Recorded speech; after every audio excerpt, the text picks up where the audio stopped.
EMAI, terceiro TPC 2021, Diretoria de Ensino de Mauá, equipe Anos Iniciais. Hoje iremos falar de dois temas contemporâneos e muito importantes para a educação, metodologias ativas e avaliação, e como ambas devem estar presentes no nosso cotidiano. Estarão apresentando a formação de hoje eu, Carolina Cortez, Elaine Joia e a mais nova integrante do grupo dos anos iniciais, Daniele Vieira. Também teremos a PCNP de Língua Portuguesa, Thaís David, a PCNP de Projetos Especiais, Lilian Scala, e a PCNP de Matemática, Cristiane Sofilho. Paulo Freire foi um educador e filósofo brasileiro. É considerado um dos pensadores mais notáveis na história da pedagogia mundial. Vamos acompanhar aqui uma de suas citações. Ensinar não é transferir conhecimento, mas criar possibilidades para a sua produção ou sua construção. Quem ensina, aprende ao ensinar, e quem aprende, ensina ao aprender. Paulo Freire. Esta é uma das teses centrais do educador, talvez a mais desafiadora. Ela exige uma mudança de postura em quem ensina, demanda a compreensão que o conhecimento não é um objeto qualquer, que você, ao entregar ao outro, continua sendo o mesmo objeto. Na proposta do autor, eu não transfiro um conhecimento, eu possibilito que o estudante produza, construa conhecimento. Há um espaço de liberdade para as indagações, curiosidades e até questionamentos, e que também respeita o ritmo e a realidade de cada criança. Nesta troca, todos aprendem, tanto o educador como o estudante. Contextualização. Diante do momento que vivemos, enfrentados pela pandemia global do Covid-19, acarretando prejuízos na educação, principalmente nos estudantes mais vulneráveis, com a intenção de apoiar as unidades escolares, iremos abordar dois temas de grande relevância no nosso trabalho EMAI. Na primeira parte da formação, iremos falar sobre metodologias ativas, com foco no desenvolvimento de projetos que propiciem a contextualização da aprendizagem e a interação com os estudantes, seja pelo ensino remoto, híbrido ou presencial. Na segunda parte, iremos retomar a avaliação de aprendizagem para ampliarmos o olhar do educador sobre a importância de se avaliar no decorrer do processo, atrelados às metodologias ativas. Objetivos: refletir sobre o currículo e as metodologias no contexto atual do ensino. Orientar e subsidiar os professores para conhecerem as metodologias ativas e a aplicabilidade delas. Orientar e subsidiar os professores quanto à importância da avaliação para o processo da aprendizagem. Apresentar situações de aprendizagem que possam ser utilizadas para a avaliação deste processo. Vamos à nossa pauta. Em metodologias ativas, vamos ver BNCC, Currículo Paulista, Vygotsky, Planejamento, Pirâmide de Gleiser, Vídeo Metodologias Ativas, Benefícios das Metodologias Ativas, Exemplificando e Boas Práticas. Na parte de avaliação, Currículo Paulista, Legislação sobre Avaliação, Concepção e Avaliação de antigamente, Concepção de Avaliação atualmente, Situações de aprendizagem e avaliação e considerações finais. Vamos iniciar a primeira parte do EMAI começando a falar sobre metodologias ativas. Passo a palavra. Olá, sejam todos muito bem-vindos. Eu sou a professora Thaís David, PCNP de Língua Portuguesa. Vamos começar agora o nosso estudo sobre as metodologias ativas na educação? O nosso tema de hoje, vamos rever alguns pontos. O primeiro deles é a BNCC, Base Nacional Comum Curricular, e o Currículo Paulista. O nosso currículo ele está totalmente adequado às premissas da BNCC. Pensar em educação nos dias atuais implica em apropriar-se das melhores técnicas de aprendizagem e de recursos lúdicos para tal. Ou seja, quando nós pensamos na educação, no ensino, nós temos que pensar nas melhores maneiras de ensinar e aprender, usando inclusive recursos lúdicos. O professor precisa estar sempre consciente de que o aluno ele é um ser social e que por isso os aprendizados escolares, a forma como nós ensinamos, ela não pode mais ser como era antigamente, apenas aulas expositivas, em que o professor é detentor de todo o saber e o aluno fica ali apenas nessa recepção. Falaremos agora um pouco sobre Vygotsky, um pensador russo que tanto contribuiu para o nosso aprendizado como professores, né? Ele compõe aí a parte pedagógica tão importante que nós precisamos ter enquanto professores. Entre tantos conceitos, um deles que ele desenvolveu foi a Zona de Desenvolvimento Proximal, que também é conhecida como ZDP. Então, Vygotsky diz que existem tipos diferentes, como se fossem fases diferentes do desenvolvimento. Então, ele diz que se chama Zona de Desenvolvimento Real, que é esse primeiro quadrinho verde à nossa esquerda. Ele diz que são aquelas potencialidades, as aprendizagens, as habilidades que o meu aluno ou o meu grupo de alunos já tem em dado momento ali do ensino.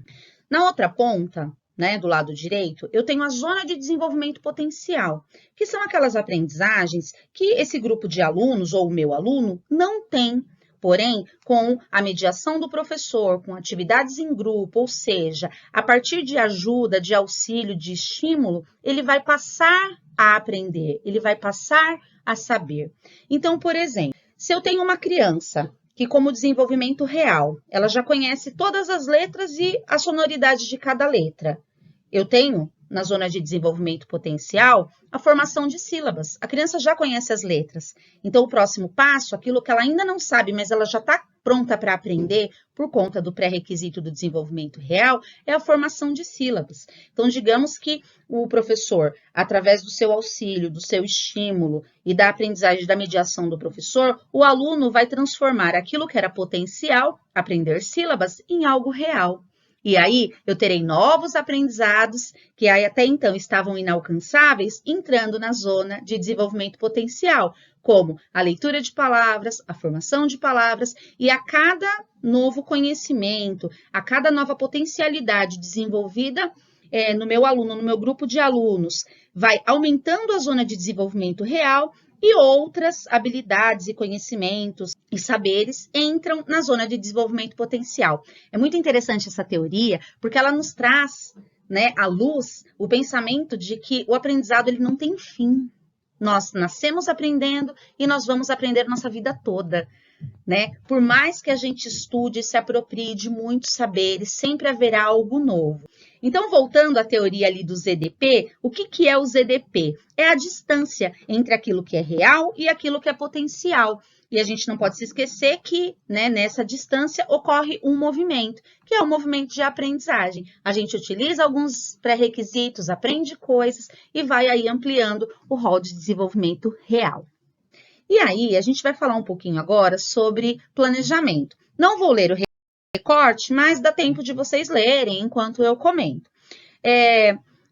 Martinez e Larrone, eles dizem que para eu fazer o planejamento, eu tenho que pensar nos objetivos que eu quero alcançar e eu tenho que estipular prazos e dividir, né, este rol de conhecimentos que eu estou propondo, eu tenho que dividir em etapas, que elas têm que ficar muito bem definidas. E que eu tenho que prever também, eu tenho que ter uma previsão do que vai ser necessário, de quais recursos eu tenho. Então, o planejamento ele tem que ser algo pensado com muito critério, com muito carinho, com a ajuda, né, de toda uma equipe que trabalha ali junto com você, para que o resultado final, que é o aprendizado do aluno, seja alcançado. Então, é necessário adaptar a realidade de cada escola onde eu trabalho, o planejamento das minhas ações. Às vezes, um recurso material que eu tenho na escola X, na escola Y não vai funcionar, mesmo eu sendo o mesmo profissional. Então, eu tenho que prever todas essas questões para que a minha aula, né, o planejamento das minhas aulas, a minha sequência de aprendizagens, ela seja eficaz e atinja o objetivo final, que é o aprendizado de determinada habilidade, de determinado conceito pelo meu aluno. remoto. Nós temos que pensar que o planejamento da aula remota também é muito importante. Ano passado, não sei se todos, mas muitos viveram experiências de tentar migrar o modelo de aula presencial para o ensino remoto. E os alunos acabaram dispersando ou tendo pouco engajamento. Então, o planejamento da aula remota, ele tem que ser pensado para a realidade da aula remota, né? Quando eu falo em aula remota, não são só os períodos que nós vivemos, por exemplo, no ano passado, em que os alunos tiveram, nessa região em que nós moramos, eles ficaram o tempo todo, por conta de decretos municipais, estudando à distância. Ele também engloba a aula híbrida, em que o aluno aprende parte na escola presencialmente e faz parte, né, do seu rol de atividades escolares em casa de maneira remota, né? Então, quando eu vou planejar uma aula remota, eu tenho que pensar em algumas coisas. Qual o objetivo da aula? O objetivo específico daquela aula ou de uma sequência, né, de 5, 6, 7, 8 aulas em que eu vou trabalhar determinado objeto de ensino. Então, qual o objetivo daquele momento, daquela aula, daquela sequência de aulas? Quais habilidades vão estar envolvidas? E elas têm que estar atreladas a esse objetivo. Quais os recursos são acessíveis e viáveis? Muitas vezes, a gente, como professor, domina muito bem a ferramenta X, mas eu tenho que pensar, para essa escola em que eu trabalho, para essa realidade em que meus alunos estão inseridos, a ferramenta X, ela é viável? Ela é aplicável? Então, ela tem que ser acessível, porque não adianta eu planejar uma aula maravilhosa, utilizando um recurso maravilhoso, se o meu aluno não tem acesso a esse recurso. Pensar também quais vão ser as estratégias. Que estratégia eu vou utilizar? Eu vou utilizar um vídeo? Eu vou utilizar um podcast? Eu vou utilizar uma aula síncrona, né, em que o aluno está ali online no mesmo momento falando, interagindo comigo? Como que eu vou fazer para ter o feedback do meu aluno? Então, você tem que pensar em todas as estratégias que também estão relacionadas às habilidades, ao objetivo e a esses recursos. Eu tenho que pensar na avaliação, lembrando que a avaliação, ela não pode ser um teste, ela não pode ser um exame, ela não pode vir no final de um processo. A avaliação, ela tem que permear todo o processo. Por quê?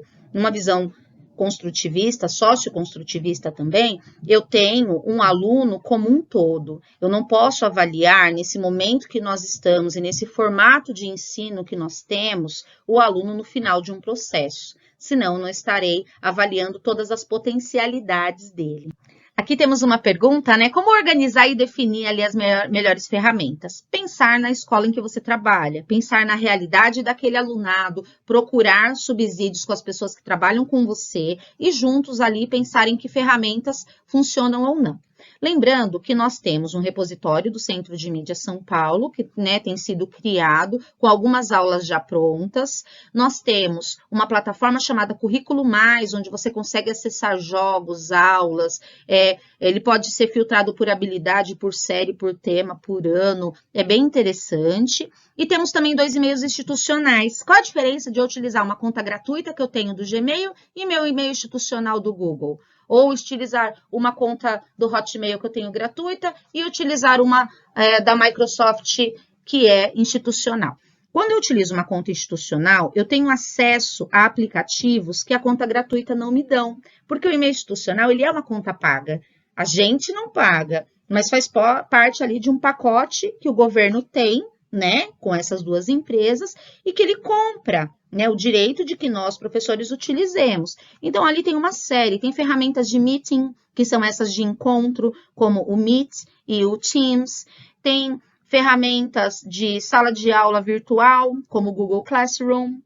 Vocês têm ferramentas para formulário, tanto em um quanto o outro. Então, é bastante interessante explorar essas ferramentas, procurar recursos. Os PCNPs de tecnologia fizeram aí alguns vídeos ensinando. O Centro de Mídias também tem vários videozinhos curtos ensinando a utilizar diversos recursos, né? Fora esses recursos, tem outros gratuitos que a gente consegue fazer por aplicativo de celular. Edição de vídeos, edição de imagens, podcasts. Por isso, é importante escolher a ferramenta que melhor se aplica ao objetivo planejado, ao conteúdo abordado e à realidade ali na qual sua escola está inserida. Hoje, o que são metodologias ativas? São recursos metodológicos que surgiram para focar no processo de ensinar. É uma forma de buscar a participação efetiva do aluno e ter um aluno realmente protagonista, como eu disse ainda há pouco.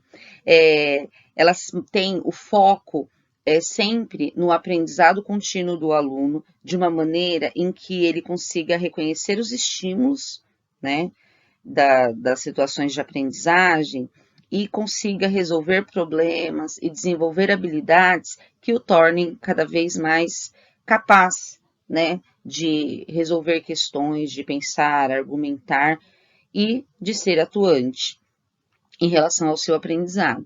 Então, metodologias ativas em inglês, né, é conhecido como Learning by Doing, e ele tem ali ele nos traz ali algumas ideias. Dentro da imagem está escrito assim: o que eu escuto, eu esqueço. O que eu vejo, eu lembro. E o que eu faço, eu compreendo. Então, seria bem aquela ideia de que o aluno ele não pode mais, né, ser uma pessoa totalmente passiva durante o processo de ensino-aprendizagem. Vamos ler agora um recorte? Então, ele diz assim: o aprendizado baseia-se na construção e reconstrução, na significação e ressignificação do conteúdo, ou seja, aquilo que nós ensinamos tem que fazer sentido para o aluno, né? Ele tem que perceber aquela aplicabilidade ali nas situações que são propostas. E aí o recorte diz que é um processo amplo e possui como principal característica a inserção do aluno, estudante, como agente principal responsável pela sua aprendizagem, comprometendo-se com o seu aprendizado. E veremos agora quais são os principais objetivos das metodologias tidas como metodologias ativas. Então, o principal objetivo desse modelo de ensino é incentivar os alunos para que aprendam de forma autônoma e participativa, a partir de problemas e situações reais. A proposta é que o estudante esteja no centro do processo de aprendizagem, participando ativamente e sendo responsável pela construção de conhecimento. Para que nós possamos entender um pouquinho melhor sobre como funcionam essas metodologias ativas, porque são diversas metodologias que são consideradas ativas, nós vamos ver agora um pouquinho a pirâmide de William Glasser, que nos ilustra muito bem como funcionam as metodologias ativas e qual a diferença entre metodologia passiva e metodologia ativa.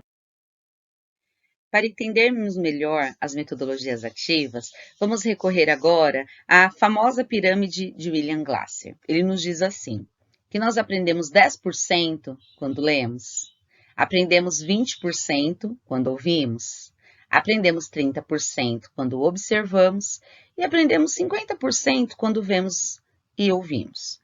Essas 4 primeiras partes da pirâmide, elas são metodologias passivas. Por quê? São recursos metodológicos em que o aluno ele é passivo, ele recebe aquilo que lhe é proposto. Então, ele é estimulado a ler, ele escuta, ele vê e algumas vezes ele vê e ouve ao mesmo tempo. E são consideradas metodologias passivas. Já as metodologias ativas, elas podem ser vistas dentro da pirâmide de William Glasser nas 3 últimas partes da pirâmide. Olha que interessante. William nos diz que aprendemos 70% quando discutimos, ou seja, quando somos estimulados a interagir, a conversar, a perguntar, a repetir, a debater. Percebem como aqui o aluno não é mais passivo, ele passa a ser ativo dentro do processo. Então, esse tipo de metodologia, aulas que trabalhem com esses comandos, são aulas que já têm um olhar ativo. Ele diz que aprendemos 80% quando fazemos, ou seja, quando somos estimulados a escrever, interpretar, traduzir, expressar, revisar, praticar. Também são metodologias em que o aluno ele se torna agente do seu saber. E por fim, William nos diz que aprendemos 95% quando ensinamos, ou seja, quando somos estimulados a explicar, resumir, estruturar, definir, generalizar, elaborar, ilustrar. Esta pirâmide, ela é muito importante, né, visualmente, para que a gente consiga perceber a diferença entre as metodologias passivas e as metodologias ativas. Então, vocês percebem que as metodologias ativas, elas têm sempre uma intencionalidade. elas são muito bem estruturadas, como eu já falei, tem que haver aí todo um planejamento, e o aluno, dentro de metodologias ativas, ele é sempre ativo em relação ao processo de aprendizagem. Então, as estratégias pedagógicas que o professor prevê lá nos seus planos, elas estimulam o aluno a se apropriar a essa produção de conhecimento, a resolver problemas, a ter criticidade, a ser uma pessoa reflexiva, métodos de ensino muito mais eficazes, em que o aluno vai ter um aprendizado maior, com melhor qualidade, e que atende às premissas do que nós já estudamos um pouquinho, já pudemos refletir. Também a questão de formar um aluno inserido socialmente, com atividades escolares, sim, aprendizados escolares, mas que reflitam e que sejam aplicáveis na sua vida social. Tá bem? Agora eu vou passar a palavra, espero que vocês tenham gostado desta parte que eu conversei com vocês e passo a minha palavra. Olá, professores, eu sou Lilian Scala e darei sequência ao que já foi dito pela Thaís sobre a importância de trabalharmos com as metodologias ativas, visto os resultados obtidos com elas. Então, continuando, nós assistiremos a um vídeo conduzido pela Lilian Bassic, que é uma doutora em psicologia educacional. Lembrando que o vídeo na íntegra está disponível neste link do YouTube. O que nós traremos para vocês é um recorte, onde ela nos trará discussões como: que aluno que eu tenho que preparar? Como eu vou preparar este aluno, visto que este preparo é para a vida e para a vida no futuro? Então, vamos lá? Nós estamos vivendo numa sociedade conectada. O nosso grande desafio é pensar o seguinte: esses alunos que estão dentro das escolas hoje vão viver uma realidade, vão estar numa sociedade daqui a 10 anos, aquele aluno que começou o ensino fundamental hoje, daqui a 12 anos, ele vai estar vivenciando uma sociedade que não é mais a sociedade de agora. Quando o Will traz que a gente está educando um aluno para um passado, a gente tem que começar a olhar que educação que a gente vai oferecer hoje para esse aluno no futuro. E não só pensando em mercado de trabalho. Mercado de trabalho é uma das coisas, mas é a sociedade que ele vai viver. Essas 50 profissões que ainda não existem, profissões do futuro, a gente tem aí Big Data, impressora 3D, Cloud Computing. Será que a gente tem que ensinar o aluno a usar isso na escola? Será que a gente tem que ensinar o aluno a usar a impressora 3D, a usar como a gente aprendeu a usar o pendrive, ou aprendeu a usar recursos nesse sentido? O que a gente tem visto é que, mergulhados nessa cultura digital que a gente está hoje em dia, nem sempre é aprender a usar esses recursos, mas é aprender a ter facilidade de lidar com diferentes recursos. E isso a gente só consegue formando um aluno que tenha essa habilidade, essa maleabilidade de se virar em diferentes contextos. Porque se a gente ficar ensinando para o presente, o nosso risco é que quando esse aluno chegar no futuro, ele teve uma aprendizagem baseada no passado. Então, é algo que tem que vir nas nossas reflexões e a gente pensar o seguinte: o que tudo isso, o que essa cultura digital, esse mundo em que a gente está inserido, realmente provocou de mudança nas instituições de ensino? Tudo isso que a gente ouviu na primeira fala, como é que está se refletindo nas escolas? Como é que pode se refletir de verdade dentro das escolas, de uma forma que a gente consiga fazer com que o nosso aluno esteja formado para a vida? Que é isso que a gente objetiva. Eu trouxe umas imagens aqui para a gente olhar um pouquinho, só para a gente pensar em situações de sala de aula pelo mundo. Essas imagens mostram diferentes contextos de sala de aula, em diferentes locais. E essa organização de sala de aula passa alguma mensagem para a gente. Que mensagem a gente tem numa imagem como essa? De quem é? O conhecimento está na mão de quem? Acaba mostrando para a gente quem está tendo um papel ativo no processo e quem está tendo um papel de receptor. E isso não é algo que acontece no Brasil, é algo que a gente tem como reflexo em várias instituições pelo mundo. A nossa reflexão é pensar que se a gente continuar fazendo esse tipo de desenho dos ambientes escolares, muitas vezes a gente não está atingindo ninguém. Quando a gente está planejando a nossa aula, para que aluno a gente planeja a nossa aula? Será que a gente planeja a nossa aula para o melhor aluno da sala? A gente faz isso?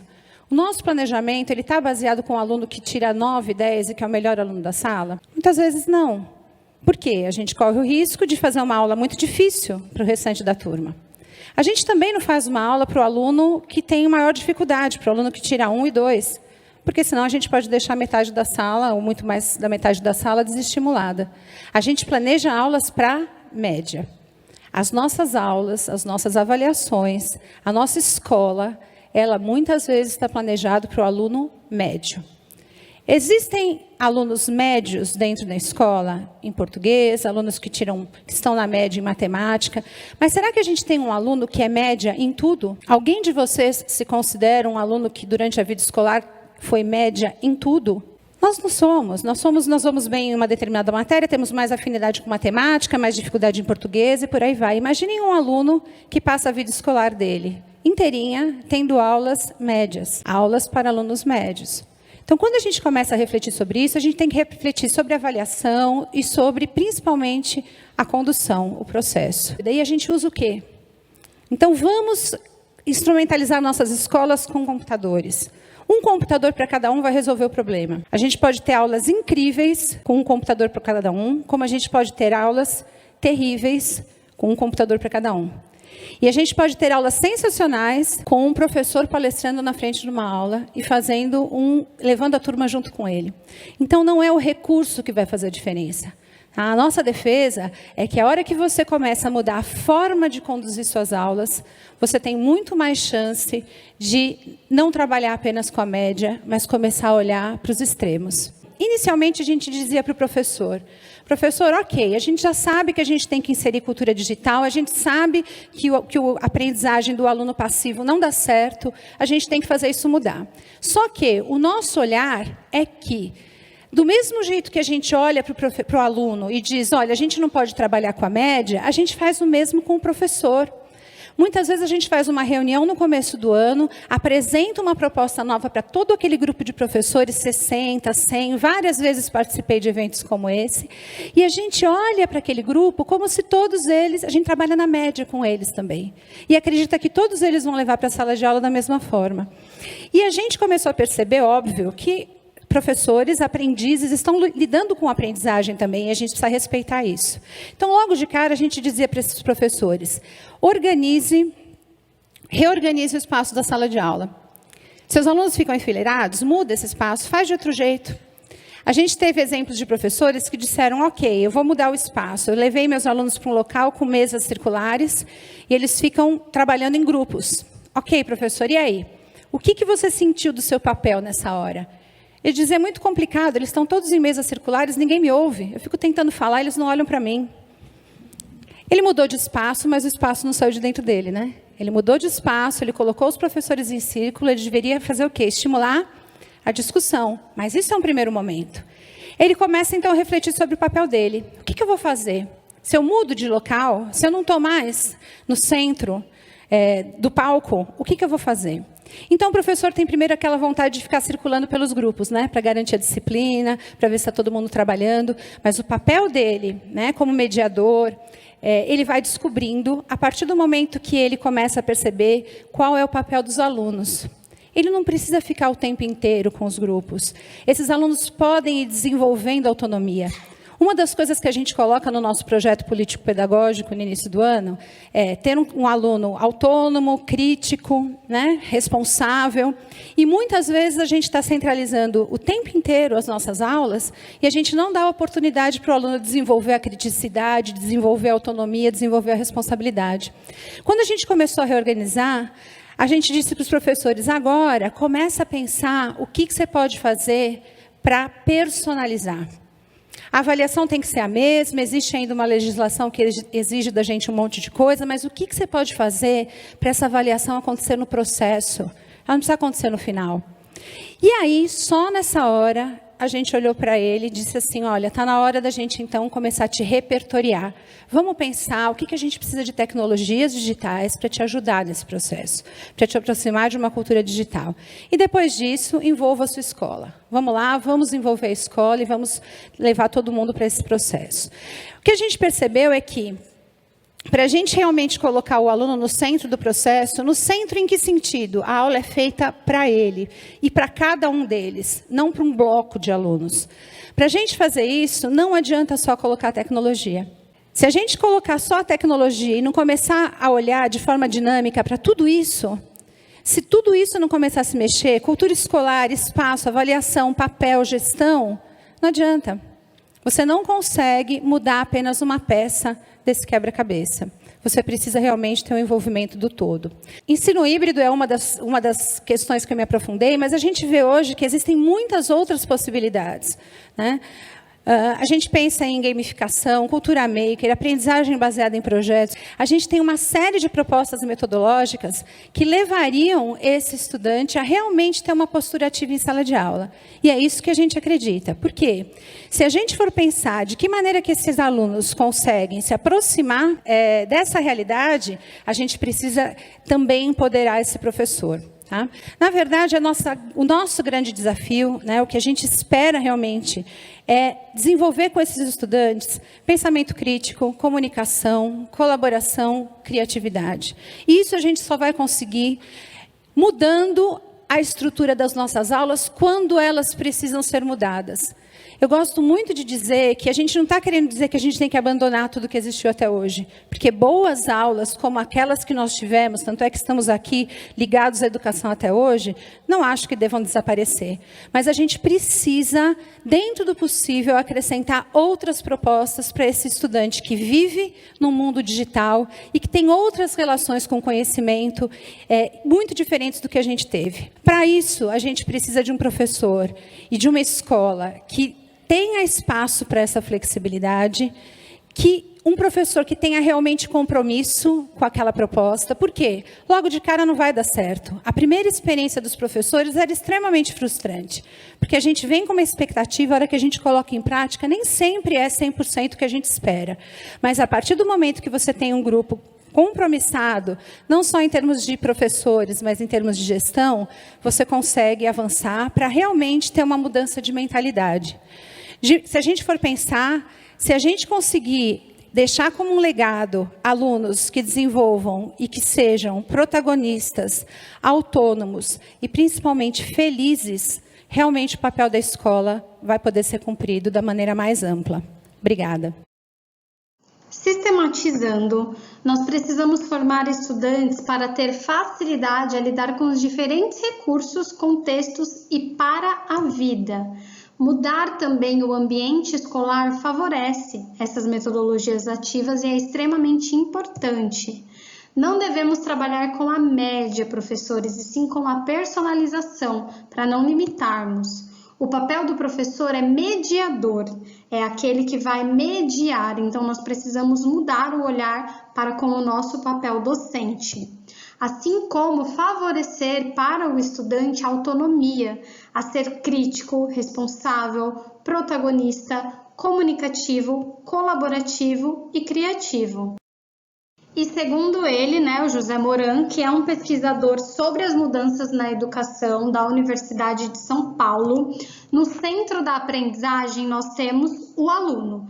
E em volta nós temos todas as engrenagens que fazem essa aprendizagem girar, que são elas a autonomia deste aluno, o espaço dessa aprendizagem, a avaliação, o papel do professor, que também é uma engrenagem extremamente importante, a cultura e as TICs. E por que trabalharmos com as metodologias ativas? Quais são os benefícios que elas trazem para nós e para os alunos? Então, elas proporcionam autonomia, aptidão em resolver os problemas, o espírito colaborativo, desenvolvem o senso crítico e despertam no aluno o protagonismo, que vai gerar nele uma confiança, um aprendizado envolvente, no qual o aluno vai gostar e vai querer participar, vai de fato se envolver, vai gerar a empatia e a responsabilidade e participação. E como é o papel, o perfil desse professor mediador? É aquele professor que provoca, que desafia os alunos, que estimula, que medeia a aprendizagem, que organiza e que orienta. Olá, eu sou a PCNP dos anos iniciais, Elaine Joia. A Lília já nos trouxe alguns exemplos de metodologias ativas e quais são os seus benefícios. Exploraremos duas que podem ser utilizadas. Vamos lá? Metodologias ativas versus recuperação e aprofundamento. Há uma hierarquia que o professor precisa cumprir quando falamos em metodologias ativas. Primeiro, ele precisa escolher qual é a habilidade que será contemplada. Depois, pensar na turma, porque o que funciona com um grupo pode não funcionar com o outro. No espaço que tenho e também no tempo. E por último, escolher a metodologia ativa que melhor se encaixe com seus objetivos, sem deixar nenhum estudante para trás. Agora é a hora de vocês refletirem.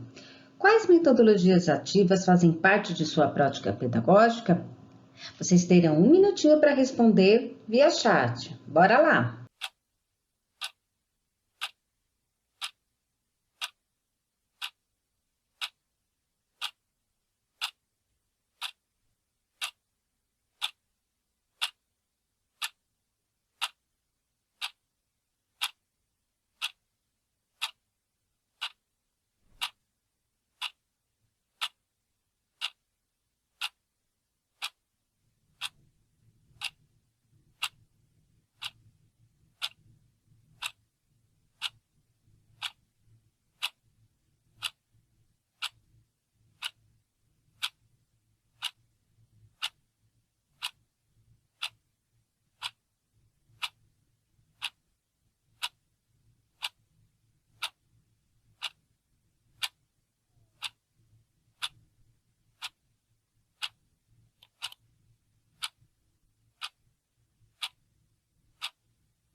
Obrigada pela participação de todos. Agora vamos conhecer resumidamente algumas metodologias ativas. Vamos lá?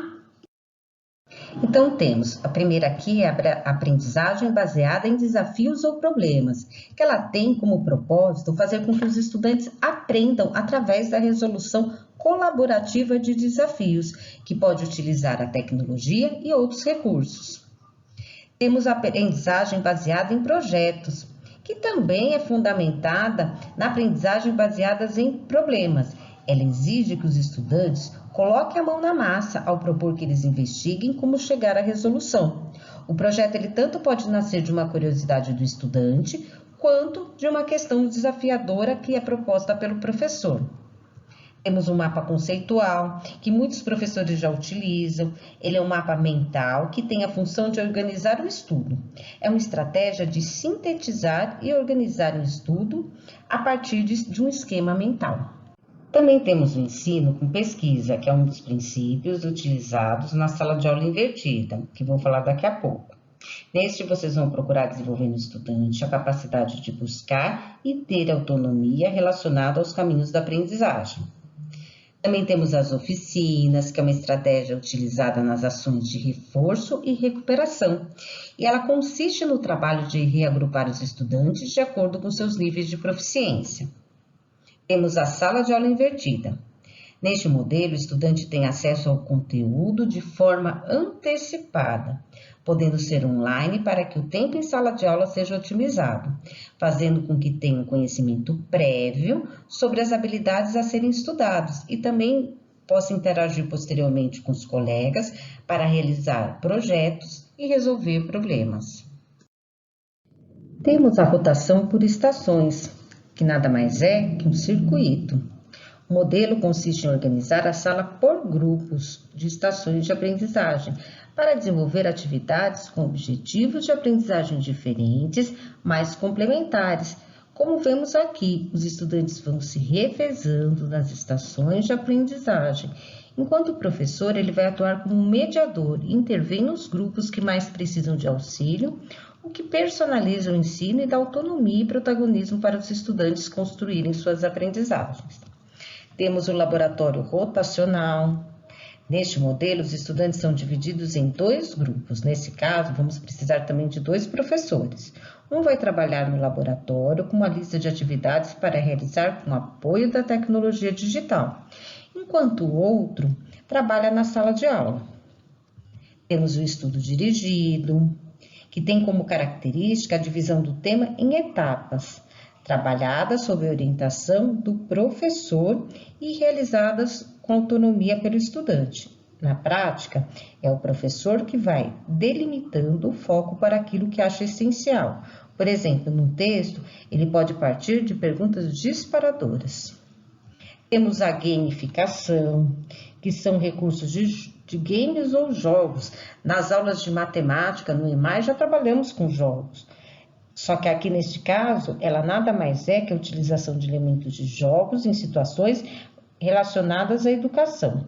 Algumas escolas já estão trabalhando com stop de matemática online e até com quiz.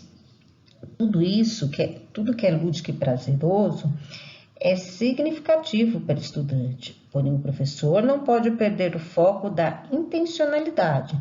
Não pode ser o jogo pelo jogo. Você precisa pensar primeiro nas habilidades e conteúdos que estão por trás de cada jogo. Temos que ter clareza e objetivo. Temos os seminários de discussões, que é uma outra metodologia ativa super interessante, utilizada na maioria das escolas. Os estudantes aprendem muito mais quando apresentam e discutem algum tipo de assunto, se posicionando sobre ele. Temos o estudo de caso. A ideia é estudar um fenômeno, um acontecimento ou uma sucessão de eventos que aconteceram de fato. O estudante aprende com experiências reais. E por último aqui temos a aprendizagem baseada entre pares ou times, que são os agrupamentos. Ele tem por finalidade a formação de equipes dentro da turma, através do aprendizado, que privilegia o fazer em conjunto para compartilhar ideias. Olá pessoal, sou PCNP Cristiane e faço parte da equipe de matemática aqui na Diretoria de Ensino de Mauá. Agora vamos trazer para vocês 2 sugestões de práticas para que vocês utilizem nesse momento de ensino remoto. Vamos lá? E agora vamos ver o quiz de matemática que as professoras montaram, buscando o engajamento e a autonomia dos alunos. Vamos ver?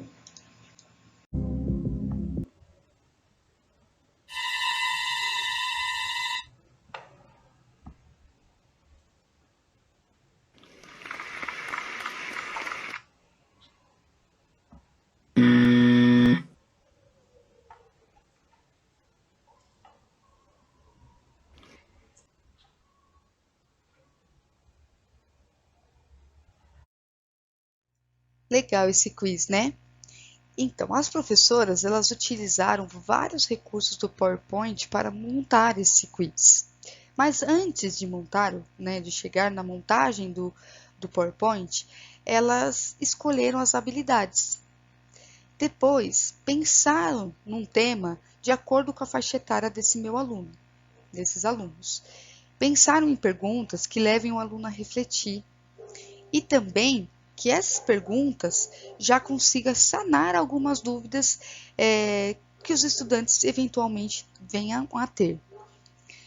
E lembrando que esse quiz, ele dá para fazer adaptações com todas as áreas do conhecimento. Então, vocês podem utilizar esse quiz, esse modelo de quiz, para a sua área de conhecimento. Tá joia? Agora, nessa nova prática, essa segunda prática de hoje, é uma prática que a gente apresentou no ATPC de matemática do dia 26/11, do ano passado, aqui pela diretoria. Vamos apresentar apenas um trecho para vocês, mas se vocês tiverem curiosidade, quiser ver na íntegra, a gente está disponibilizando aqui para vocês o link e também lá no site da diretoria de matemática, no ícone de matemática, vocês terão o ATPC na íntegra, caso vocês tenham curiosidade para ver ele no todo. Então, vamos assistir agora uma boa prática com um jogo. Não é isso, Rodrigo? Nosso jogo de hoje será o nosso conhecido Stop, só que na versão remota. Como você, professor, pode trabalhar com o material Aprender Sempre remotamente utilizando o stop, que é uma sugestão nossa, certo, Rodrigo? Isso mesmo, Cris. Aí é uma das metodologias que nós fizemos, né, com essa gamificação, onde a gente convidou alguns amigos nossos do PCNPs, né, para trabalhar junto com a gente com esse stop. Vamos lá para a filmagem deles? Pessoal, agora na parte de nossas boas práticas, nós vamos ter hoje uma atividade interativa e nós convidamos alguns dos nossos amigos PCNPs. Nós estamos aqui com a Sarita, nós estamos aqui com a Sara, com a Juliana, com a Edneia, com a Ana e com o Renan. Sejam todos bem-vindos para a nossa prática aí. Vamos lá, Cris, agora é com você. Então, hoje a gente vai trabalhar o stop.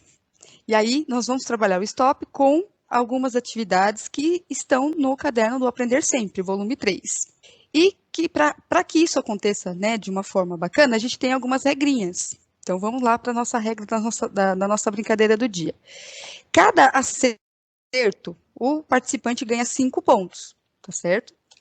Cada erro, ele vai perder 1 ponto.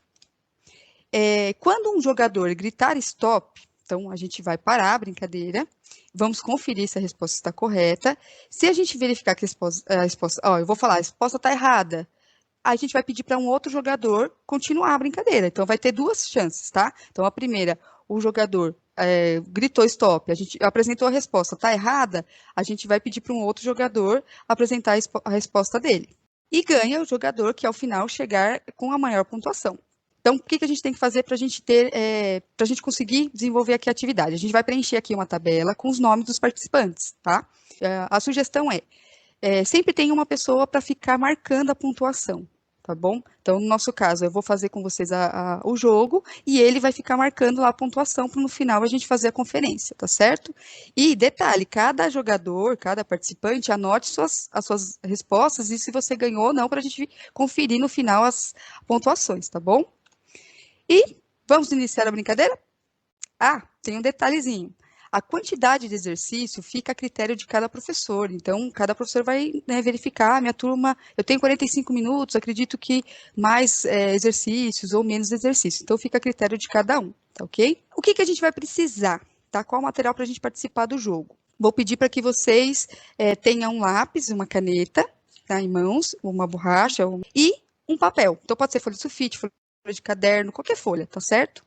O que a gente vai fazer? Agora, aqui é a nossa tabelinha. Então, para a nossa brincadeira de hoje, a gente tem 7 questões, tá bom? Aqui, o que a gente fez? Colocamos os nomes, né, dos nossos participantes, pedimos para que eles fizessem um avatar, e sabemos que os nossos alunos adoram, né, os avatares aí. Então, eles gostam de fazer, você pode brincar com ele com isso. Pedir para cada um, né, montar o seu avatar, mandar para você, e você coloca o avatar dele na nossa tabelinha. E aqui, essa tabelinha, o Rodrigo vai preencher. Então, na primeira rodada, a gente fez a primeira rodada, vamos ver quem fez, né? Quem ganhou. Então, vamos lá, vamos supor, a Ana ganhou a primeira rodada, então ela ganha 5 pontos. Supondo, a Edneia deu a resposta, está errada, ela já perde 1 ponto.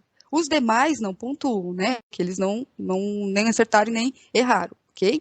E aí, vamos fazer isso até o final. A gente vai ver a pontuação no final total e vamos verificar a posição em que ficaram os nossos participantes, tá ok? Vamos fazer um aquecimento aqui para ver como funciona, como vai funcionar o jogo. Não está valendo, viu, galera? Não está valendo. Então, o que eu vou pedir para vocês? Eu vou mostrar para vocês aqui a questão. Então, cada um lá com seu papel e caneta, anota lá, faça as suas contas. Só que eu vou pedir, quando você gritar stop, apresente a sua conta, tá certo? Apresente aqui a sua resposta. Stop. Só que só apresenta a resposta quem gritou stop, tá bom? Aí gritou stop, apresenta a resposta. Os demais não mostram a folha. Aí eu vou verificar, eu vou falar, tá certo, ou tá errado. Se tiver errado, essa pessoa, né, perde o ponto, tá desclassificada. Eu falei, valendo, você apresenta stop, grita stop e apresenta a sua resposta. Tudo bem, gente? Alguma dúvida? Podem falar, tá todo mundo tenso. Tranquilo? Podemos? Então, vamos fazer o aquecimento, tá? Isso não tá valendo, aqui é só para começar. Aquecendo. Uma empresa comprou 8 centenas, 5 dezenas e 4 unidades de mudas para plantar nos parques da cidade. Quantas mudas foram compradas pela empresa? Valendo. Vamos lá, galera. Stop. Quem gritou stop? Stop. Quem gritou? A Sara? Eu ouvi a Sara primeiro. Posso Você falar corta essa parte. então? Fala aí, Sara, qual é? Ó, 8 centenas, 800. 5 dezenas, 50. 4. 800 mais 50 mais 4, 854. Vamos ver se está correto? Olha lá, a resposta correta. Então assim, tá vendo? Aí, a Sara acertou. Só que não estava valendo, tá, gente? É só aquecimento. Então ela não ganhou nada. Primeira questão. Qual fração representa a metade de gasolina no tanque? Letra A, 1/4. Letra B, 3/4. Letra C, 1/2. E letra D, 4/4. Valendo? Stop. Stop. Quem gritou stop? Ju. Rodrigo, quem gritou? Você que vai ser Ah, nosso... Ju, A Ju, quanto deu, Ju? 1/2. 1/2. Muito bem. Resposta, metade de um todo, 1/2. E aí, gostaram do quiz e do stop? Iremos deixar para vocês à disposição esses PPTs que utilizamos nessas duas práticas, para que você, enquanto professor, utilize e faça as adaptações para os seus alunos, caso haja um interesse em utilizá-las, tá bom? E agora, aqui para finalizar, as metodologias para transformar nossas escolas. Então, professor, não é suficiente planejar metodologias ativas de forma isolada. Elas fazem sentido em um contexto de mudança estruturada e sistêmica. Eu, enquanto professor, preciso pensar, é isso que eu quero, é dessa forma agora que a minha didática irá mudar? Então, ela tem que ser uma mudança onde eu tenho isso estruturado e que seja de uma forma sistêmica, contínua, para que assim as metodologias ativas possam revelar o seu verdadeiro potencial, que é de contribuir para redesenhar novas formas de ensinar. Eu, enquanto professor, estou mudando a minha forma de ensinar e do meu aluno em aprender. Também da organização da escola, porque eu, enquanto professor, quando eu mudo minha forma de ensinar, eu vou acabar utilizando espaços da escola, então eu preciso fazer essa mudança, sendo estruturada, pensada, né, e planejada, passando isso para os gestores da escola, para que a gente consiga ter uma organização adequada dos espaços da escola. A minha avaliação também deverá ser pautada de uma forma diferente, não da forma tradicional como nós utilizávamos antes, utilizando do currículo e para que a gente consiga fazer a certificação desse aprendizado desse nosso aluno, certo?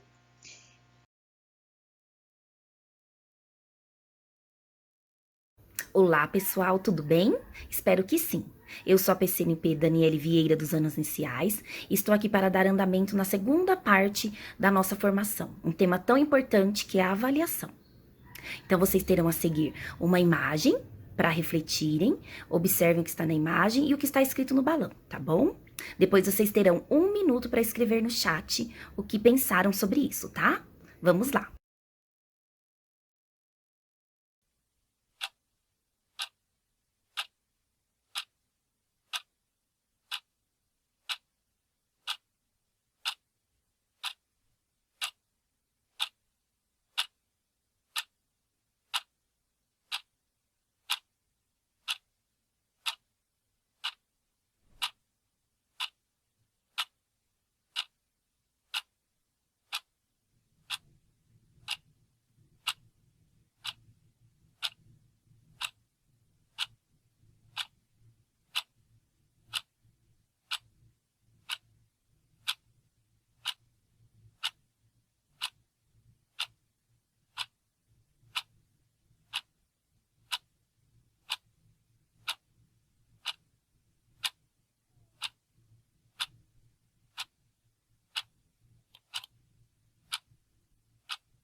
Esta imagem, que talvez alguns de vocês já tenham visto, onde nós temos um professor sentado em sua mesa, de frente para vários animais, dentre eles um pássaro, um macaco, um pinguim, um elefante e assim por diante, que estão representando aqui alunos deste professor e para os quais o professor diz o seguinte: para uma seleção justa, todos farão o mesmo exame, escalar aquela árvore.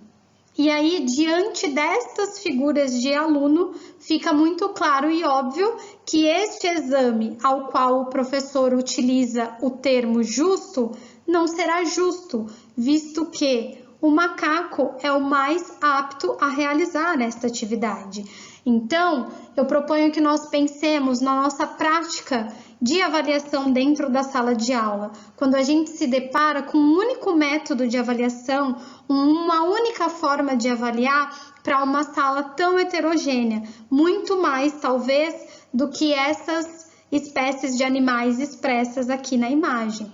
Então, muitas vezes o professor tem diante de si um grande desafio quando ele vai pensar nas questões da avaliação, e por isso é tão importante essa prática reflexiva acerca da avaliação. Nós apresentamos também 2 recortes da Lei de Diretrizes e Bases 9394/96, quanto à verificação do rendimento escolar. O que estabelece esta legislação é que a avaliação deve ser contínua e cumulativa do desempenho do aluno, com prevalência dos aspectos qualitativos sobre os quantitativos e dos resultados ao longo do período sobre os de eventuais provas finais. Então, a lei deixa claro que o professor deve avaliar esse aluno de forma contínua e cumulativa, prevalecendo os aspectos qualitativos e priorizando os resultados ao longo de todo o processo e não apenas ao final. E quanto à prática da avaliação, a legislação estabelece que esta deve contemplar diferentes metodologias e procedimentos e garantir ao aluno formas diversas de recuperação, paralela, contínua, sistemática e, se necessária, também ao final do ano escolar.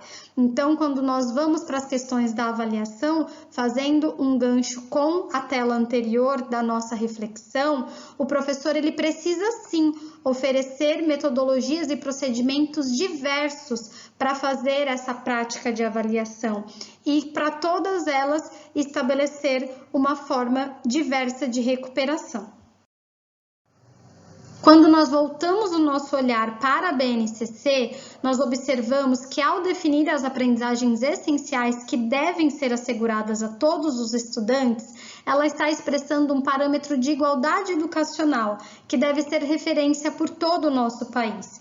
E essa igualdade, ela deve se concretizar também nas oportunidades de acesso e de permanência na escola. Então, agora nós assistiremos a um vídeo sobre avaliação da aprendizagem no contexto atual. Na verdade, é um recorte de uma entrevista com a já conhecida por todos nós, Jussara Hoffmann, e a entrevista completa está disponível neste link do YouTube. A Jussara é uma grande pesquisadora com muitos livros e artigos publicados sobre avaliação, então nós trouxemos uma parte deste vídeo onde ela fala da avaliação e trazendo para os dias atuais. Então vamos assistir? Nós estávamos justamente pensando nesse momento em que, diante dos sistemas de educação, né, surge uma dúvida. É possível seguir com esse processo avaliativo? E perguntamos um pouco sua opinião sobre isso.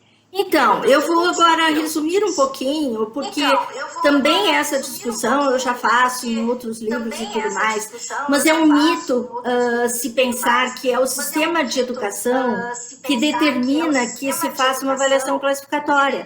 É muito mais a concepção, que é bastante arraigada, a educação é muito conservadora, e a orientação sobre avaliação formativa e todos os princípios que eu defendo em avaliação mediadora, eles são defendidos desde a LDB 96, como eu estava lendo para vocês, um parecer do Conselho Nacional de Educação de 1997, que diz que as notas não podem privilegiar, não podem ser prioritárias, por exemplo, as anotações, as observações do aluno, a aprendizagem que de fato se efetive. A LDB 96, ela foi reproduzida no Plano Nacional de Educação, nas diretrizes curriculares, nos parâmetros, está presente na BNCC, né? Se vocês se detiverem no capítulo, eu vou sugerir a vocês que vocês leiam especialmente o quesito na BNCC e currículos, está aparecendo aí na live.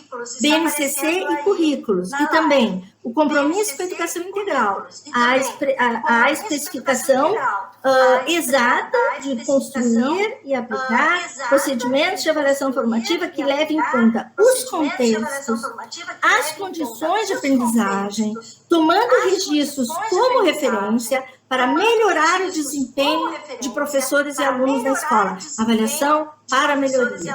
Avaliação para melhoria da aprendizagem, para uma aprendizagem significativa. Então, na verdade, os regimentos continuam lá nos anos 70. Continuam no modelo de avaliação classificatória de Itália, que é ver, aplicar uma tarefa, ou seja, ensinar, aplicar uma tarefa e depois registrar e ver se o aluno aprendeu ou não aquilo que o professor pretendia. Então, essa é a nossa luta, né, Silvio? E eu acho que um dos grandes ganhos em meio a toda essa, né, a essa pandemia e essa tragédia que estamos vivendo são as incertezas que estão nos assolando em relação a tudo, né? Quem sabe nós possamos, a partir de tudo isso, pensar diferente sobre aquilo que a gente sempre considerou tão certo, tão absolutamente preciso nas escolas, né? Então, essa flexibilidade de currículos, essa variabilidade didática, ela terá que pautar as nossas ações, e elas estão defendidas amplamente na lei. Então, o professor nas escolas também terá que ser um protagonista, né? Eu dizia antes, não briguem comigo, mas levantem os cartazes, digo, não, nós temos que fazer diferente algumas coisas que estão por aí, né? Nós temos que lutar por aquilo que nós consideramos, porque são as concepções que mudam as metodologias. Nós queremos avaliar para aprovar e reprovar, é essa avaliação de que nós estamos falando, ou a avaliação para nós é realmente conhecer, observar o aluno e promover estratégias pedagógicas diferenciadas que o levem à aprendizagem efetivamente. Não é verdade? Não é verdade? Assistiremos agora, rapidamente, a um vídeo do Lucchesi, em que ele fala de uma maneira muito bacana, né, de como a avaliação era enxergada e de quanto nós precisamos sempre rever nossa prática, porque a gente também não pode se esquecer que as mudanças, né, no olhar da educação, muita coisa é recente. Muitas vezes nós, enquanto alunos e crianças, fomos avaliados de um jeito e precisamos sim estudar, rever, repensar, porque o nosso aluno não é o aluno que nós fomos no passado. Ele é um ser de outra geração, estamos em outra época, com novos estudos, com novos apontamentos.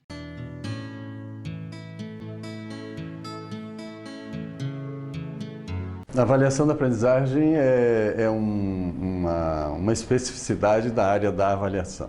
Né? A avaliação, então, ela funciona igual para todos os objetos. Para a empresa, para a política, para a escola, para, enfim. Né? Não importa muito o objeto, a avaliação sempre vai ser a mesma coisa. O objetivo do ato de avaliar é conseguir, vamos dizer assim, diagnosticar uma experiência e obter um resultado mais satisfatório.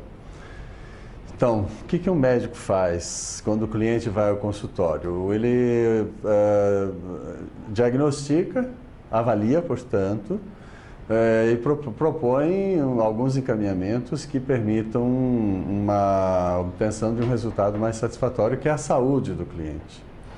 No caso da avaliação da aprendizagem, é a mesma coisa, é diagnosticar a aprendizagem que está ocorrendo, diagnosticar os elementos que estão confluindo para essa aprendizagem, tomar decisões que auxiliem esse processo de melhoria dessa aprendizagem e na perspectiva de obtenção de um resultado mais satisfatório. Então, tanto na empresa, na política, na religião ou na própria aprendizagem, o objetivo da avaliação é propiciar decisões que produzam um resultado mais satisfatório.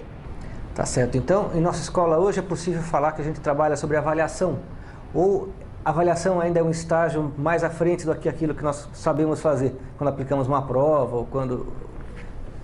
Pois é, esta aí é uma experiência que nós temos que é um pouco uma confusão, um pouco um equívoco, né?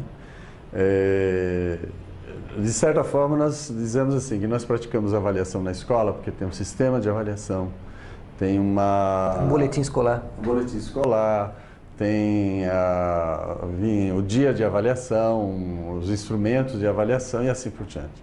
Todavia, genericamente falando, sem distinguir a escola de Luiz, de João ou a escola X ou Y, o que nós fazemos é praticar exames. E, então, há um equívoco entre o ato de avaliar e o ato de examinar. Nós, de fato, chamamos de avaliação e praticamos exames. Daí a necessidade que nós temos de distinguir, vamos dizer assim, o que é examinar e o que é avaliar. Para a gente poder compreender na prática escolar, onde é que está esse equívoco entre o ato de examinar e o ato de avaliar. O que é examinar exatamente? Então, o ato de examinar ele tem 3 características básicas. Em primeiro lugar, o ato de avaliar ele é pontual, né? Significa assim que quando nós estamos examinando, interessa o que está acontecendo aqui agora. Não interessa o que estava acontecendo antes, nem o que vai acontecer depois. Então, vamos dizer assim, numa perspectiva de construção, interessa o que estava acontecendo antes, interessa o que está acontecendo agora, interessa o que vai acontecer depois. Mas do ponto de vista do exame, não. O exemplo mais simples de nós compreendermos o que é o exame, a característica pontual do exame, é o vestibular. Não interessa o que o aluno sabia ou não sabia, se ele era competente, não era, nem se ele vai ser competente. Importa o desempenho dele aqui agora nessa prova. Se ele for mal aqui, mesmo que ele fosse ótimo antes, ele não entra na universidade, ele é pontual, né? Na sala de aula tem uma coisa assim, um aluno termina de fazer uma prova, ele entrega ao professor e ele sai. Antes dele sair na porta da sala de aula, ele se lembra de que ele respondeu mal a questão número 4. Aí ele volta e diz assim, professor, eu confundi a resposta da questão número 4, posso responder de novo, posso consertar a minha prova? Todos os professores dizem não. Eu já fiz esse teste no Brasil inteiro, todos dizem não, né? Em conferências e assim por diante. Por quê? Porque mesmo 30 segundos depois que o sujeito terminou de responder, não serve mais o conhecimento dele, porque só servia naquele momento, né? Pontual. Por outro lado, os exames são classificatórios, eles classificam em aprovado, reprovado. Se tem uma escala de notas, vai de 0 a 10, então é 2, 3, 5, 8, 10, né? Então, classifica definitivamente a vida do sujeito. Tem um histórico escolar, tem uma ficha na escola, tem a média de notas que se faz na escola. Então, o que acontece é que o aluno fica classificado para sempre nessa posição, né? E o exemplo mais típico de classificação é assim, um professor trabalha em uma unidade de ensino, um conteúdo, aí ele aplica um instrumento, né? Terminado de aplicar o instrumento, ele corrige, o aluno tem, por exemplo, numa escala de 0 a 10, ele tem nota 2. Aí o professor diz para ele assim, rapaz, você foi mal, né? Teve um desempenho ruim, mas você estuda e vamos fazer uma outra avaliação. Aí o menino estuda e vem, faz uma nova avaliação, ele responde um novo instrumento. Aí ele obtém nota 10. No país inteiro, eu já perguntei isso em todas as conferências que eu já fiz, né? Pergunta assim aos professores, que nota que se daria se ele tirou 2 antes e 10 depois? Qual nota se dá para ele? É invariável, 6. Porque soma o 2 antigo com o 10 agora, divide por 2, dá 6, faz a média.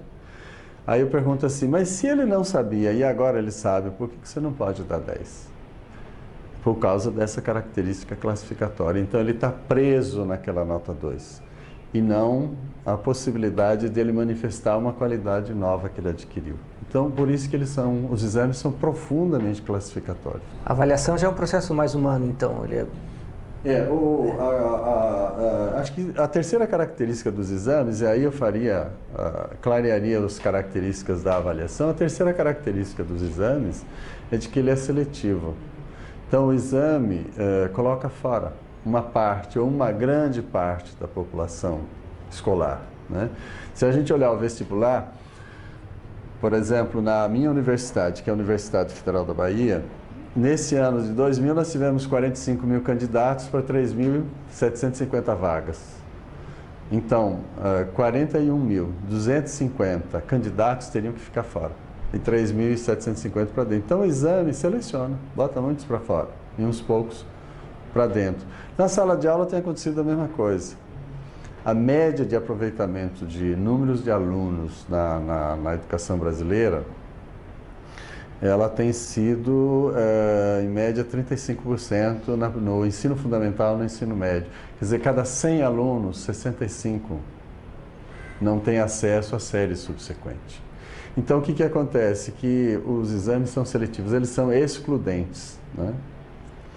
Por outro lado, a avaliação tem 3 características que são exatamente opostas às 3 características dos exames.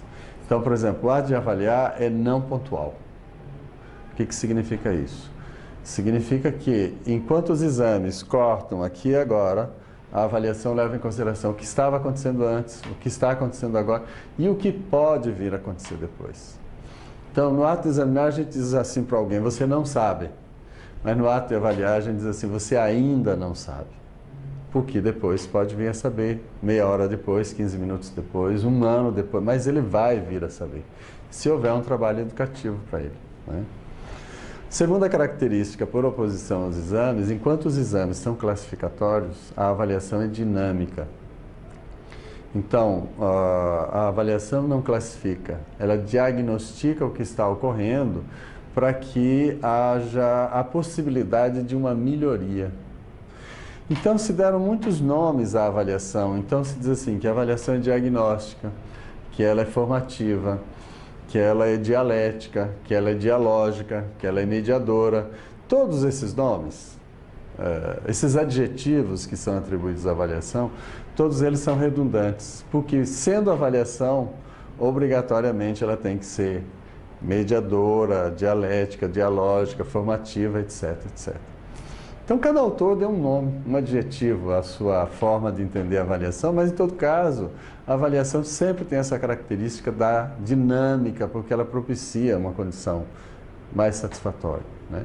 E a terceira característica, que eu acho que é fundamental sinalizar, é de que a avaliação é includente, ela é inclusiva, ela traz para dentro.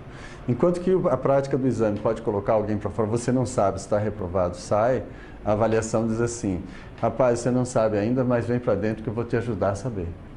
Vamos agora sistematizar rapidamente. Então, de um lado, está um método avaliativo mais tradicional, que chamaremos de exames. E, de outro lado, uma visão construtivista, que chamaremos de avaliação. Então, o exame ele é pontual, interessa o certo e o errado agora. Por exemplo, os vestibulares, concursos, onde você tem um número grande de candidatos e um número pequeno de vagas, é uma forma de seleção. Do outro lado, a avaliação ela não é pontual. Então, interessa o que foi aprendido antes, o que está sendo aprendido agora e o que será aprendido depois. Ela é contínua. Voltando, na próxima etapa, nós temos os exames como classificatórios, então o aluno ele é classificado, aprovado, retido, foi bem, foi mal. Já a avaliação, ela é dinâmica, é feito um diagnóstico daquilo em que o aluno não se saiu bem, quais são as fragilidades e são traçadas estratégias para que haja uma melhoria. De um lado, os exames são seletivos, por isso excluem, são excludentes, e de outro lado, a avaliação ela inclui, ela traz o estudante para dentro do processo. Não existe culpa por não ter aprendido, e sim, vamos rever, vamos fazer de outra maneira e construir o conhecimento. Para finalizar agora a nossa reflexão, trouxe aqui uma tirinha. Até o começo do século XX, a avaliação era determinada pela criação de testes padronizados com o intuito de medir as habilidades dos estudantes. Mafalda no primeiro quadrinho com uma fita métrica, medindo ali seu crânio. Ela observa de um lado quanto deu, observa ali quanto deu. E por fim, ela diz, será que aqui cabe tudo que vão meter na minha cabeça? Olha que interessante, né? O Quino, criador de Mafalda, nos traz a reflexão de que temos que caber numa medida padronizada, né, do saber. É uma visão de exame. E temos agora aí um pensamento da Jussara Hoffmann, né? Ela diz, a avaliação escolar hoje só faz sentido se tiver o intuito de buscar caminhos para melhorar a aprendizagem.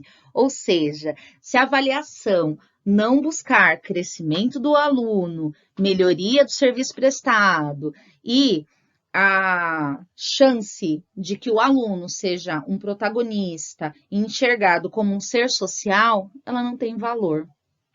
Abaixo temos uma tirinha do autor Bill Watterson, né, que criou esta personagem, que é um menino, o Calvin. Ele é bastante questionador, né?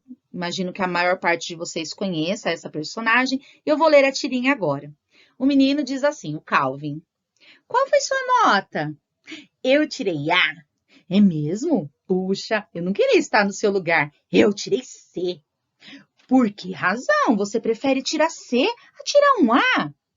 A minha vida fica mais fácil se eu mantiver a expectativa das pessoas em um nível baixo.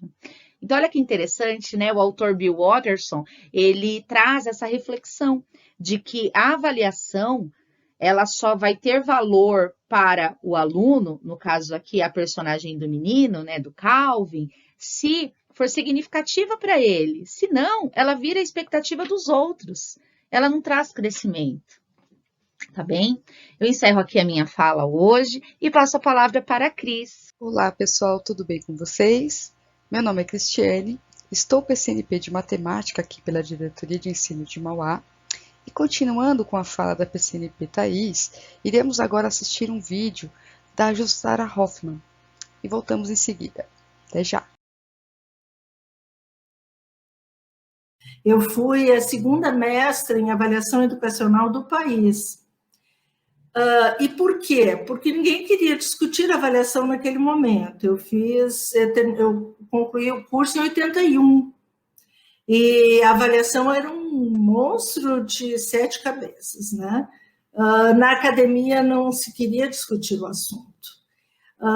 Justamente nesse curso do Rio, nós tivemos excelentes professores, eu tive uma orientadora assim do coração, que nos trouxe, na década de 80, todas as teorias emergentes, principalmente nos Estados Unidos e em outros lugares do mundo também.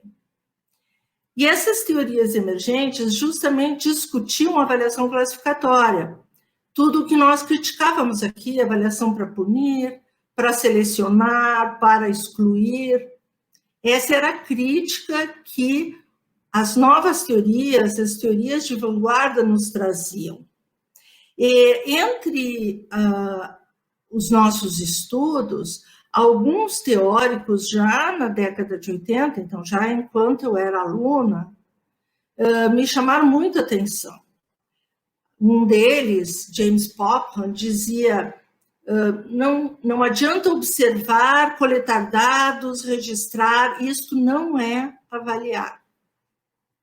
Cabe ao pesquisador mostrar a realidade, apontar os problemas, ter o máximo possível de informações, mas cabe ao avaliador torná-lo melhor. O avaliador não é só o pesquisador, ele é quem age para transformar essa realidade. Outro grande teórico, que era um filósofo da avaliação, William Cronbach, dizia: a avaliação a avaliação é um ato político, mesmo que não pretenda ser, porque nós podemos agir em benefício ao aluno ou então se omitir, né, em termos de aprendizagem. Eu cito apenas 2 para vocês, né? Houve várias teorias e ainda as teorias estão se desenvolvendo, que me apontavam outros rumos para avaliação. Né? Avaliar não era selecionar, eliminar, punir, criticar, mas avaliar era agir para realmente alcançar a melhoria desse processo.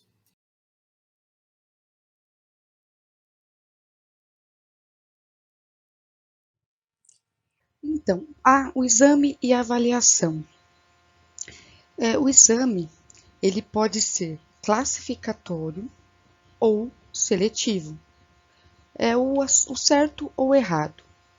Enquanto no classificatório eu classifico, né, o meu estudante lá, do primeiro colocado ao último, sobre o que ele aprendeu, no seletivo eu excluo esse estudante. Eu estou fazendo uma seleção dos melhores estudantes.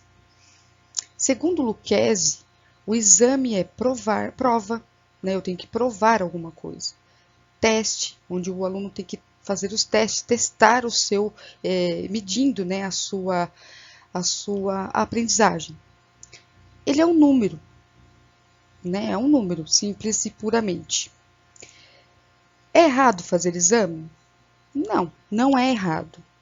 O que nós temos que fazer enquanto educadores, enquanto professores, é utilizar esse exame como um instrumento de avaliação, onde ele vai me auxiliar no processo avaliativo. Portanto, a avaliação ela deve ser diagnóstica e formativa.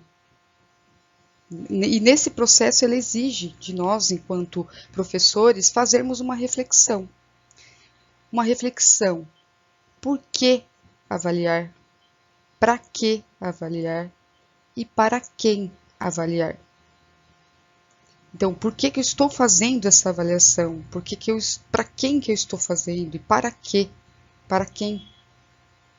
Isso são perguntas fundamentais para nós, enquanto formadores, enquanto professores, refletirmos. No processo de avaliação, quem avalia? O professor avalia e ele deve ter uma postura de ação e reflexão. E essas perguntas, elas irão nos ajudar a fazer essa reflexão. Agora, quem é avaliado? Quem é avaliado é o estudante. E ele deve ser estimulado, desafiado, incentivado. E é nessa relação entre quem avalia e quem é avaliado que será construído o processo avaliativo. Agora, também temos aqui que nesse processo, né, de avaliação, ele depende da concepção, tanto de educação, quanto de experiências das nossas vidas. E aí temos que repensar em todo o nosso processo, enquanto professor, enquanto aluno, enquanto fomos alunos, enquanto estávamos lá estudando, quando a gente aprendia a reproduzir os exercícios já resolvidos e quando éramos punidos por isso. Acabamos fazendo esse processo com os nossos alunos, reproduzindo isso com os nossos alunos, porque pensamos da seguinte forma: se isso eu aprendi dessa forma, com o meu aluno ou com todos também irão aprender. Então, segundo o Paulo Freire, a experiência só produz aprendizagem se houver uma reflexão. Então, temos que refletir sobre as nossas concepções e a nossa vida. Agora vamos falar sobre a avaliação tradicional, da pedagogia tradicional. Nós temos nessa avaliação os exames classificatórios, a aprovação e reprovação, a verificação, punição, evitar colas e repetição de padrões. Então, aqui, nós, enquanto professores, ficamos muito voltados a evitar colas, por exemplo. Nessa situação de evitar colas, a gente precisa mostrar para o meu aluno o porquê que ele não deve colar, fazer a mediação e explicar a esse aluno que a cola é um processo ruim para o aprendizado dele. Temos que trazer para o nosso aluno, fazer com que o nosso aluno seja um aluno crítico, que ele seja um aluno protagonista da sua aprendizagem. Para isso, precisamos mostrar para ele, conversar e explicar para esses alunos o porquê que é ruim dele fazer essa cola. Exames classificatórios são os exames que a gente já conversou sobre isso, porque, como Lucchesi bem diz, os exames eles classificam, né, do melhor para o pior aluno com relação ao aprendizado dele. Isso faz com que ele desmotive esses alunos. Na aprovação e reprovação é a mesma situação. É onde eu fico com os exames, sejam eles classificatório ou seletivo, eu vou ter lá a aprovação e reprovação desse aluno, fazendo com nessa avaliação de que ele não é capaz de melhorar esse aprendizado. Na verificação é aquela onde a gente verifica, o aluno tirou 5, tirou 4, tirou 2.5, 2.3, essas são as nossas, quando nós fazemos isso no conselho de classe série, verificando qual a nota que o meu aluno tirou. E com tudo isso vem a punição de ele não poder fazer determinada situação porque ele não conseguiu atingir o objetivo, que era a nota 6, a nota 4, a nota 3, a nota 2, ele não atingiu o objetivo que nós estabelecemos. E com isso fazemos uma repetição de padrões. Como nós aprendemos no passado, acabamos repetindo esse processo de avaliação no hoje com os nossos alunos. Já na avaliação mediadora, aqui a Jussara Hoffmann traz para nós, ela tem as seguintes características: respeito às diferenças. Então, respeitar aquele aluno de inclusão, no momento que estamos vivendo, aquele aluno sem acesso à internet, ou aquele aluno que chega para nós e fala que nesse momento, ele não está ligando muito para a escola, porque ele precisa trabalhar para ajudar a família. Então, nós temos que respeitar as diferenças e mediar essas situações. O acompanhamento individual, nós sabemos, né, eu enquanto professora sei que não é muito fácil de ter esse acompanhamento individual, porque temos várias classes com N alunos. Não tem condições, é muito difícil.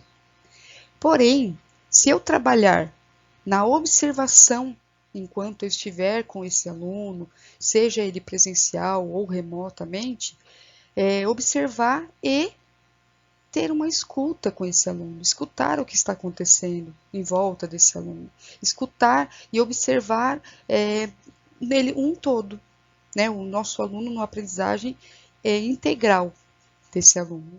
Eu vou conseguir ter esse acompanhamento individual, vou ter aquele olhar, né? Voltar o nosso olhar para aquele aluno que a gente percebe.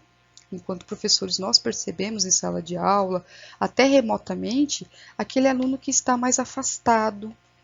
Esse aluno precisa desse acompanhamento individualizado, né? Ou o aluno que realmente precisa da inclusão. Então, nós temos que ter esse acompanhamento individual para esses estudantes. Também nós temos a interpretação da aprendizagem no momento que o estudante se encontra. Muito importante para esse momento que nós estamos vivendo. Qual o momento que esse aluno está? Será que ele vai conseguir aprender se ele estiver no momento onde ele acaba de perder um familiar, na situação que nós estamos vivendo? Então, nós temos que ter essa escuta, essa observação e essa interpretação. Perceber aonde o aluno ficou parado, né, onde ele se encontra. Ele parou aqui, ele não consegue mais nas contas, nas 4 operações. Ele parou na divisão. Então, é a partir daí que eu tenho que dar um feedback a esses alunos para que ele consiga avançar. E aquela situação de retomada e avanço. Sempre, a educação ela é isso. Ela precisa, muitas vezes, retomar alguns conceitos para que a gente consiga avançar para o próximo. Isso faz parte da educação. Retomo para avançar. Volto 3 casinhas para dar 2 passinhos para frente. Então, a gente precisa desse intenso e constante retomadas de habilidades. Okay? Na avaliação mediadora de Jussara Hoffmann, a avaliação como ação-reflexão que se passa na sala de aula em direção a um saber aprimorado, enriquecido, carregado de significados e de compreensão. E dessa forma, a avaliação passa a exigir do professor uma relação com o estudante, uma conexão entendida como reflexão aprofundada a respeito das formas como se dá a compreensão do educando sobre o objeto de conhecimento. Então, deve existir a relação entre o professor e o aluno para que seja construído essa avaliação de forma que o aluno, o educando, compreenda o porquê dele estar estudando as habilidades, dele precisar dessas habilidades, desses objetos de conhecimento para a vida dele. Isso faz com que o aluno seja protagonista do seu saber, do seu aprendizado, e faz com que ele entenda até aquela situação da cola. Faça com que ele entenda que colar não é bom para ele próprio. É uma das formas que a Jussara Hoffmann vem trazendo para a gente sobre a avaliação mediadora. E por fim, vocês vão perguntar, quais são as melhores estratégias para essa avaliação? E quais são os instrumentos de avaliação que eu preciso ter? As melhores estratégias de avaliação são essas que a Jussara Hoffmann trouxe para nós.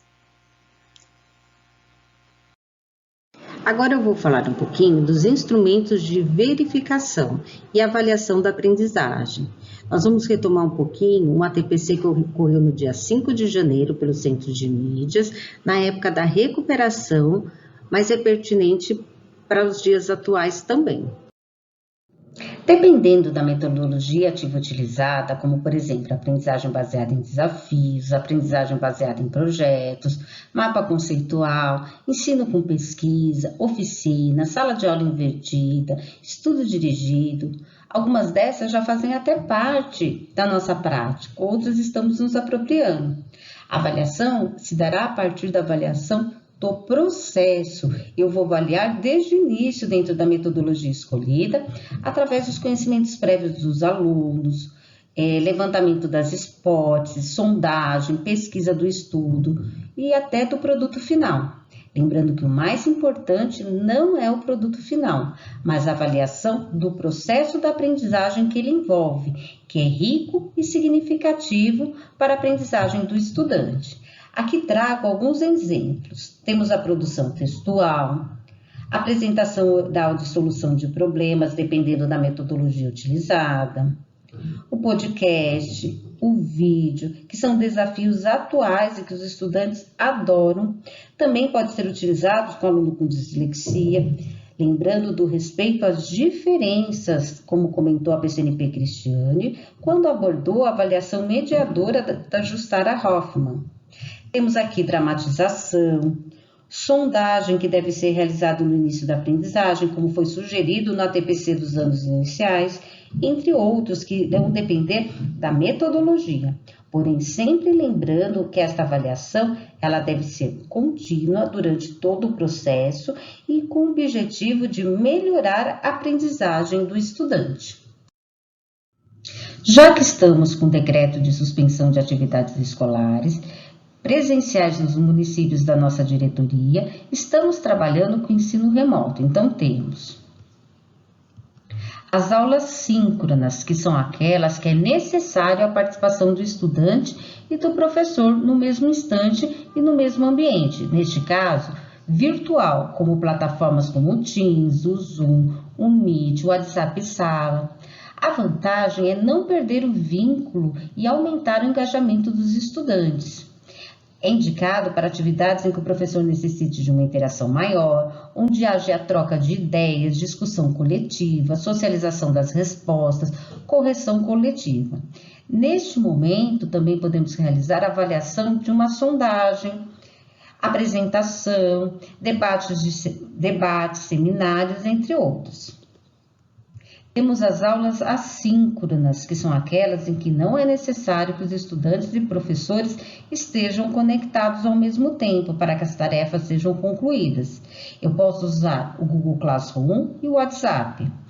A vantagem é que os estudantes têm maior liberdade e autonomia, permitindo que as tarefas e os estudos sejam realizados em local e horário de livre escolha. Indicação para a realização de tarefas com os formulários, que eu posso até aplicar um teste de múltipla escolha e ser uma avaliação formativa, desde que haja um feedback para o estudante, explicando o que ele errou, o que ele acertou, retomando o que precisa aprender com aquela questão. Isso vai depender da concepção que temos do que é avaliação. Pode ter postagem de imagens, tanto pelo formulário quanto pelo WhatsApp, um podcast, vídeos, áudios, entre outros. A avaliação não é aplicar provas. Temos que ter um olhar amplo para realizar esse processo, que vai nos auxiliar a retomar e avançar na aprendizagem dos nossos estudantes.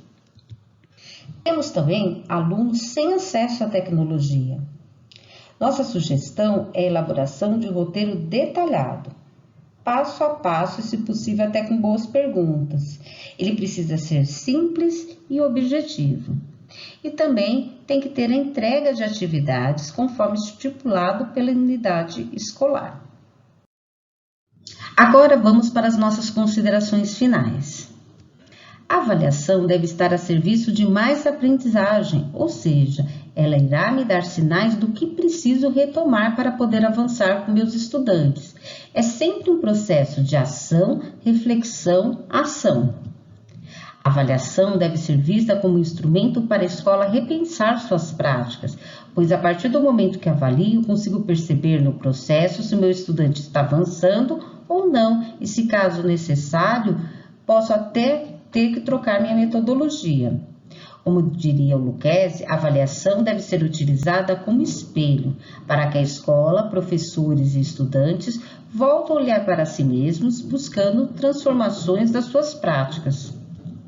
A avaliação deve ser usada para diagnosticar as dificuldades, a fim de traçar caminhos para a recuperação, pois não podemos deixar nenhum aluno para trás.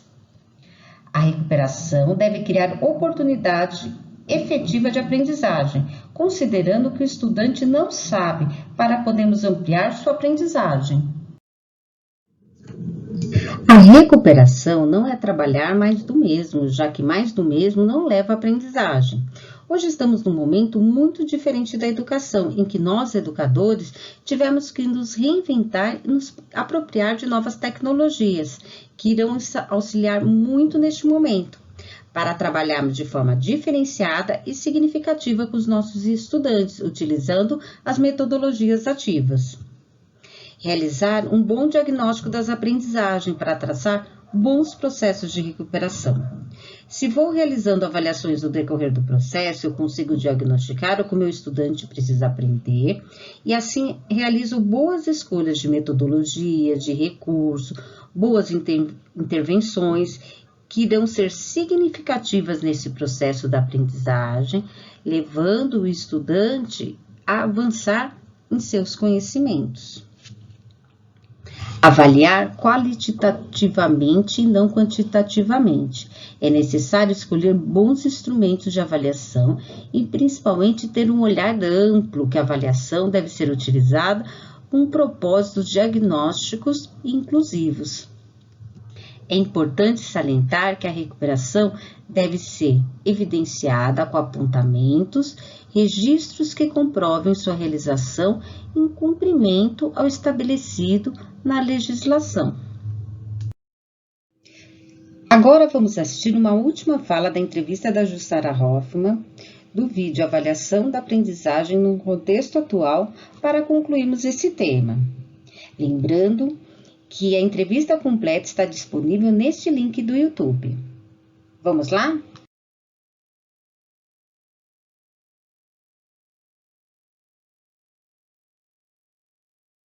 Avaliação não tem início, não tem meio, não tem fim, né? Avaliar faz parte do ser humano, é o único homem que reflete, é o único ser vivo que reflete a respeito de suas ações para estar permanentemente melhorando.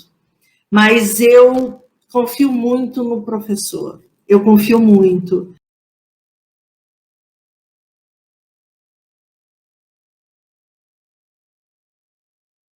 Trazemos aqui todas as referências bibliográficas utilizadas em metodologias ativas.